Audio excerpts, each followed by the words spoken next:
Known now as the Easter Sunday Massacre, the tragic deaths of 11 members of the Ruppert family in 1975. Easter Sunday 1975 began like any other holiday for the Ruppert family.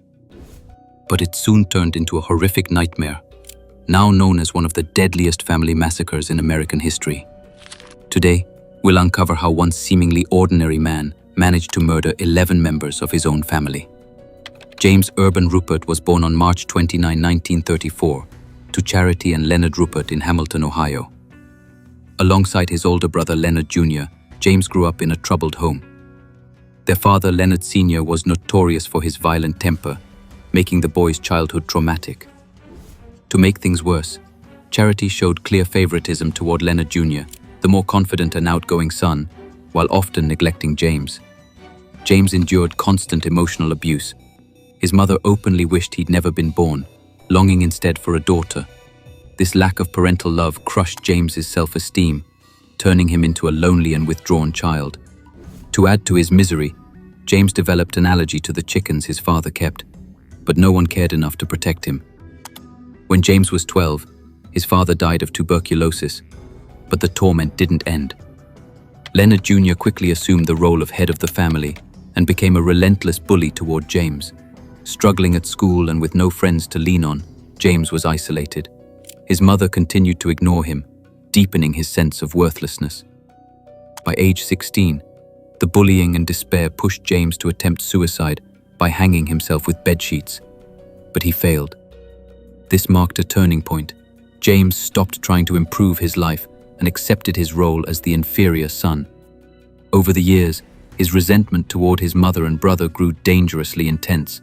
He attended college for 2 years but dropped out, overshadowed again by Leonard Jr., who graduated with a degree in electrical engineering and enjoyed their mother's full support. The rift deepened when Leonard Jr. married Elma, a former girlfriend of James's whom he never stopped loving. This betrayal became one of the motives prosecutors later cited for the massacre. James trained as a draftsman, but remained mostly unemployed, living off his mother and brother. Leonard Jr., meanwhile, worked at General Electric and raised 8 children in a house they bought in Fairfield. Frustrated and lonely, James developed a fascination with guns, owning a .357 Magnum, 2.22 handguns, and a rifle. His life became a cycle of drinking and target practice to numb his pain. When Charity threatened to evict James for not paying rent, something he couldn't do after losing money in the 1973-74 stock market crash, he reached his breaking point. He even inquired about silencers while buying ammunition, hinting at darker plans. On March 29, 1975, James's 41st birthday, he was seen shooting cans by the Great Miami River in Hamilton. That evening, after drinking heavily at a local bar and sharing his eviction worries with a bartender, he returned home. The next day, Charity invited Leonard Jr. and his family to Easter dinner. The children played outside while James slept off his hangover. After a short time, James went upstairs, armed himself with his guns, and intended to go to a shooting range. But when Leonard Jr. made a casual remark about a Volkswagen, something James took as a slight, he snapped. At 6 p.m., James Ruppert unleashed a violent rampage inside the family home at 635 Minor Avenue. He shot his mother, brother, sister-in-law, and 5 nieces and nephews in rapid succession. Some were shot multiple times to ensure death. The entire massacre took less than 5 minutes, with 44 shots fired and 40 hitting their targets. After the massacre, James sat among the bodies for 3 hours, contemplating suicide. But unwilling to commit what he believed was a mortal sin, he instead called 911 and confessed. When police arrived, they were shocked by the gruesome scene. Blood had soaked through the floors, and the family home was filled with tragedy. Despite the horror, James remained calm and cooperative, only to the extent of confessing. He refused to answer many questions and planned to plead insanity. Prosecutors believed he intended to exploit this plea to access the $300,000 inheritance left by his mother and brother. His trial was intense and high profile. His defense argued that years of abuse led to paranoia and delusions, rendering James unable to control his actions.